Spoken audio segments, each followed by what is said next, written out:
5 pacotinhos NPM que todo desenvolvedor React precisa saber. Eu sou o Renan Palim e hoje nós vamos ver 5 libs que tem aí no open source no NPM que todo desenvolvedor React precisa saber. Então fica ligado que qualquer uma dessas libs vai melhorar e muito o seu próximo projeto no React. E olha só que a última segura que a última é braba. A última surpreende, porque é um negócio que todo mundo acha que é facinho ali, e quando precisa fazer mesmo é um trabalhão, a não ser que use a lib que eu vou te contar. Então bora pro vídeo. Bom, a primeira lib que a gente vai falar aqui vai ser muito útil quando você precisar buscar algum dado no servidor ou fazer alguma chamada HTTP. Os meus alunos no meu curso de React da Udemy adoram essa lib e não trocam por nada. O nome dela é Axios. Bom, e para mostrar nossa primeira lib para vocês, eu deixei aqui um projeto React que eu acabei de criar com aquela ferramentinha Create React App. Vou até mostrar o comandinho que eu utilizei aqui, foi npx espaço Create React App, aqui o nome do projeto que é o libstocks. E eu apaguei tudo que vinha junto aqui, então eu tenho um projeto React simples que está com essa pagininha aqui, ó.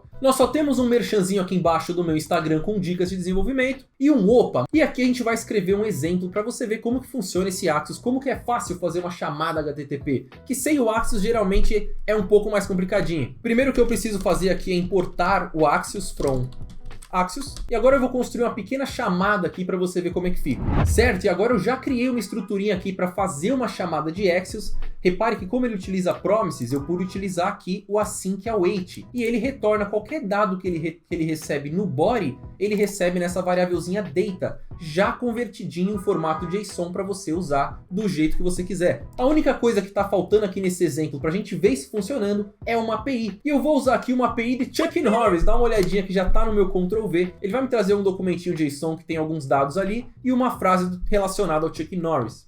Salvei, vamos abrir o meu console aqui. E entre algumas coisas que tem aqui, nós temos o meu objetinho, que é justamente o que ele acabou de chamar da API. Repare que nós temos o value, né? Então eu posso vir aqui, data.value. E assim, posso atualizar a página. E olha só que ele já me trouxe o dado que eu busquei. Não precisei converter, não precisei fazer chamada, não precisei verificar dados de erro.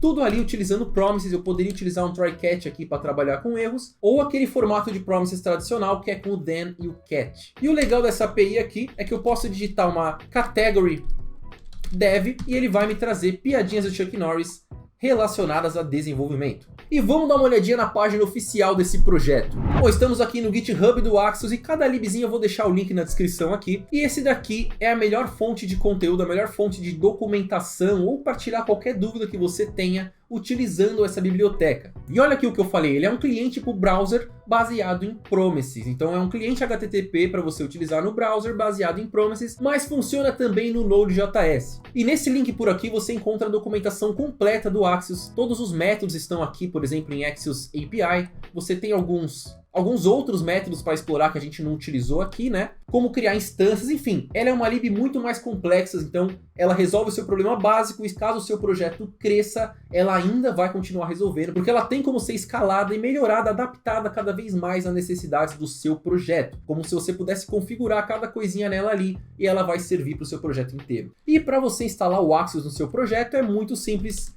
npm install Axios. Só dá um enter, eu já instalei aqui, mas esse é o comando npm install Axios. Você já vai ter o Axios rodando no seu projeto e pode importar o Axios assim como a gente importou aqui no vídeo. E agora essa próxima lib é para quem quer trabalhar com design bom, para quem quer fazer interface bonita ali de uma maneira muito simples. Eu estou falando da Material UI. Essa lib é um montão de componentes que implementam o Material Design da Google, então são componentes ali que não são todos tortos ali, você pode confiar naquele layout, naquele design, naquele sistema de grid e tudo mais. E você consegue todos eles de uma maneira muito fácil. Quer ver? Vamos dar uma olhadinha aqui. Por exemplo, vamos colocar um botão aqui na nossa página. Aqui nós só temos um opa, eu posso fechar o DevTools. Vamos colocar um botãozinho. Em vez de eu ter que construir o botão, dar cor para ele, colocar o tamanho, escolher uma fonte, eu posso só importar um botãozinho do Material UI, que eu faço da seguinte maneira. Import button from @mui, que é de Material UI, /material. Bom, e agora que eu já importei o botão, eu vou instanciar um botãozinho desse. Vou trazer aqui o button, agora eu consigo abrir tags com ele, eu já importei o componente. E eu posso definir algumas regras de estilo aqui de uma maneira muito prática. Dá uma olhadinha que eu quero construir um botãozinho aqui, que tem uma variante. Aqui ele tem algumas opções, já vou mostrar para vocês qual vocês podem escolher. A Contained. E eu quero colocar uma cor para ele também, que é o Success. Eu tenho alguns sets de layout ali que eu posso controlar só escolhendo uma própria ou outra. E aí eu posso colocar o texto que eu quero dentro do botão, por exemplo, inscreva-se no canal. Salvei, vamos dar uma olhadinha, olha como é que esse botão tá. Já tá verdinho ali, bonitinho, porque eu tinha colocado o Success. Ele já tem ali aquele Waves Effect, que é o efeito de ondinha que nós temos no Material Design. Então já é um botãozinho tranquilo para você utilizar. E nós temos aqui o site deles. Você entra aqui em Docs, você tem a documentação e você tem os componentes que você tem. Olha só o botãozinho que eu acabei de mostrar. Você tem vários tipos diferentes de botões. O que eu escolhi tá um pouquinho mais para baixo, que é um verdinho, que tem a cor de sucesso, olha só. Mas você tem cor de erro também, para fazer um cancel. Isso vai te economizar muito no desenvolvimento, porque ao invés de fazer um botão para cada situação, você já vai ter uma lista ali de botões para você utilizar em qualquer situação do seu projeto. E vai muito além de botões, por exemplo, você tem componentinho de avatar, você tem listas, por exemplo, para você demonstrar dados de uma maneira muito bela e muito simples, mas isso vai ficar para outros vídeos. Recomendo que você dê uma olhadinha nesse Material UI aqui. E para instalar ele, não é só instalar o npm install Material UI, você vai ter que vir aqui em primeiros passos, você tem um link instalação e dá uma olhadinha, sempre copia daqui, cara, porque daqui ele vai sempre atualizar quais pacotes que devem ser instalados juntos. Hoje em dia, no caso, você tem esses três, o Material UI Core, o Emotion/React e o Emotion Style. Ele é um pacote um pouco mais complexo na parte de estilo, então ele precisa dessas três libzinhas. Então basta você copiar isso daqui pelo npm install, colar no seu terminal, dar um enter e o Material UI está instalado, você vai poder usar exatamente o mesmo que eu usei aqui. E prontinho, uma vez instalado, você vai poder importar o botãozinho como eu fiz, ou qualquer outro componente também.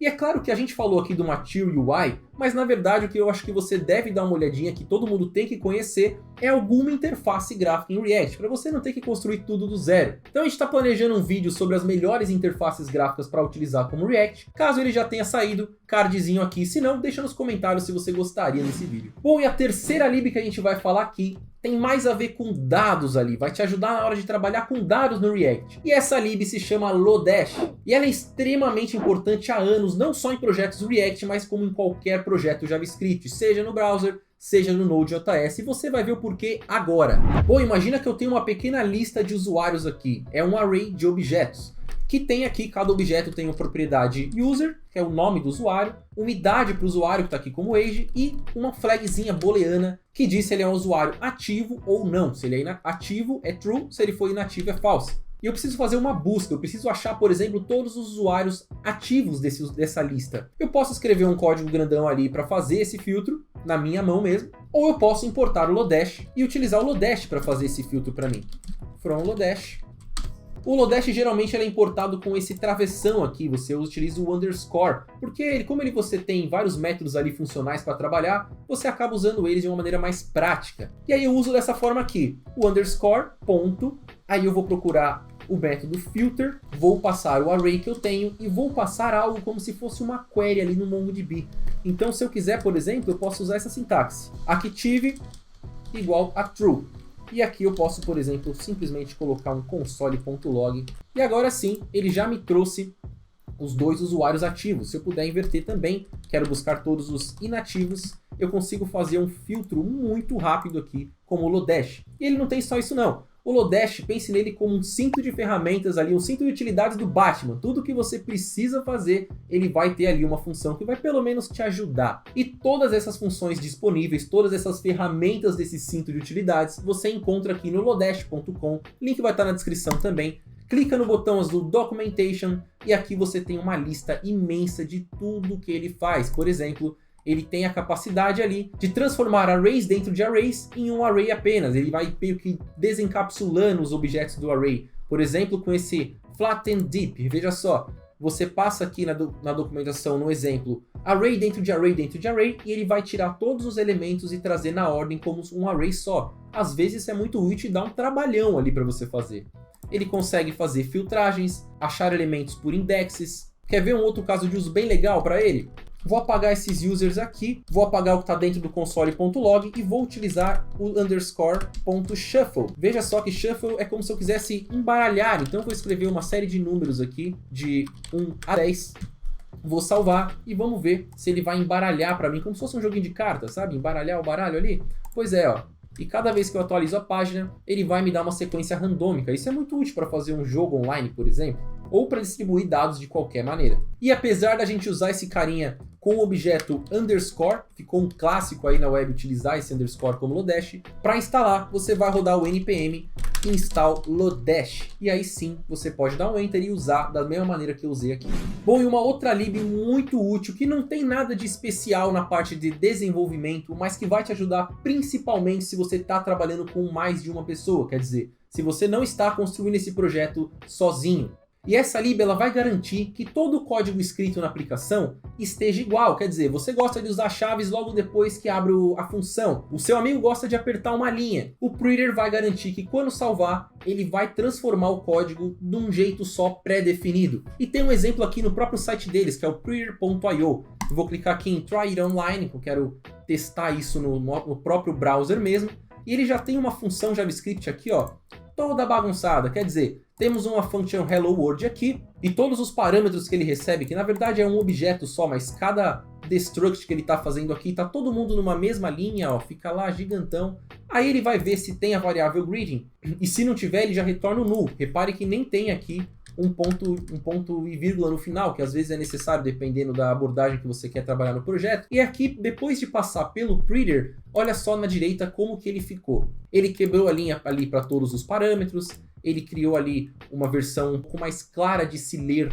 e um pouco mais aceita no mercado também, né? Onde antes estava utilizando ali vários métodos ali do math, tudo ali encadeadinho, ele veio aqui, ó, colocou ali cada um numa linha bonitinho, então se tivesse 10 ia ficar uma listinha de 10 bonitinho. E aqui também está utilizando com Babel, né? Tá vendo que tem um parser aqui. O Babel é o cara que cuida desses JSX, que são tipo uns HTML ali no JavaScript. E com essa lib, então, você pode, por exemplo, criar um arquivinho de configuração, no caso pode ser o Prettier RC, como a gente pode ver aqui na documentação. Nós temos aqui um configure in Prettier e você tem aqui um configuration file, que é o tal do Prettier RC. Você tem várias maneiras aqui de você escrever as regras do Prettier. Mas o ponto é, uma vez que você decidiu com o time quais seriam as regras que vocês iriam utilizar, todo mundo vai utilizar o mesmo formatador. Isso vai depender um pouquinho da IDE que você está utilizando. Vou mostrar para você como instalar no VS Code, tá? Mas tem outras opções de IDE também. No caso, para instalar o Prettier no VS Code, você pode vir aqui em extensões, digitar Prettier e você já vai ter aqui um pacotinho Prettier-Code Formatter. Pode instalar aqui, no meu já está instalado. Instala ele e já vai começar a funcionar no seu projeto. Mas dá uma olhadinha na documentação que você vai ver que tem várias outras maneiras também. Bom, e o último pacote que eu vou mostrar para você, que todo React precisa saber. Esse aqui, dependendo da situação, eu já instalo sem saber se vai ter ou não, porque quase sempre tem, né? E eu tô falando dos ícones. Para colocar um ícone, você vai precisar pegar o ícone, que é um arquivinho SVG, geralmente, ou talvez fazer um wrapper nele, ou importar de alguma forma, e aí você tem diversos tipos de projetos React, além de diversos tipos de ícones diferentes na internet também. A gente nunca sabe qual que o designer escolheu ali para colocar no mockup, no wireframe, ou também às vezes você quer escolher ícone ali só para incrementar uma página um pouco mais simples. E com o React Icons você consegue fazer isso de uma maneira muito fácil. É com certeza a maneira mais fácil de você utilizar ícones no seu projeto React. E assim tornar a sua interface gráfica bem mais bonitinha, bem mais amigável. Vamos dar uma olhadinha como é fácil então. Eu já tenho instalado aqui no meu projeto, então basta eu importar. Eu quero utilizar um que se chama FA-BIR, você já vai entender por que é esse FA, React-Icons/FA também. E agora eu já posso utilizar esse ícone aqui como se fosse um componentezinho React que ele já entregou para mim e eu já verei este ícone na tela. No caso é uma cervejinha aqui. E uma coisa bem legal do React Icons é que, bom, primeiro essa facilidade que foi para colocar um ícone na tela. É que esse FA aqui que você viu tanto no meu nome do componente quanto na classe que eu estou importando no meu pacote ali, no que vai depois do React Icons /, Esse FA quer dizer de Font Awesome. Não sei se a pronúncia está correta, mas é um dos projetos que contém vários ícones. Por exemplo, tá aqui, ó, Font Awesome. E aí você tem o site deles e tudo mais, e uma listinha de todos os iconezinhos que você tem. Se você quiser utilizar, por exemplo, um ícone do Bootstrap, nós temos também o Bootstrap Icons. E aí eu vou importar esse cara com o /bs no final. Por exemplo, vamos procurar um aqui. O legal é que esse reacticons.github.io ele vai servir para você buscar o ícone que você quer também e simplesmente copiar. Por exemplo, vamos pegar esse brilhinho aqui, ó. Só de eu copiar, ele já falou que copiou aqui para o meu Ctrl+C, Ctrl+V, né? E aí eu posso importar esse ícone aqui, colocar o que eu acabei de copiar dentro de chaves, from react-icons, aí sim, aqui você tem uma listona aqui de cada fornecedor de ícones, vamos dizer aqui. O que a gente está buscando é o BS, então ele está organizadinho desta forma. Vamos colocar esse ícone depois do opa agora e vamos transformar ele assim. E olha só, estou utilizando numa mesma página um íconezinho de cerveja do Font Awesome, importando com FA, e um outro do Bootstrap importando com BS. Bom, então é isso, pessoal. Esses foram os 5 pacotes NPM que estão em quase todos os projetos React no mercado, todos os bons pelo menos, e agora você já os conhece. E para você, cara, me conta aqui nos comentários qual o pacote que nunca pode faltar num projeto React para você. Deixa aí a recomendação que eu quero saber e quem sabe não rola uma parte 2 desse vídeo, né? Mas até lá, vou deixar um próximo vídeo aqui para você e um grande abraço!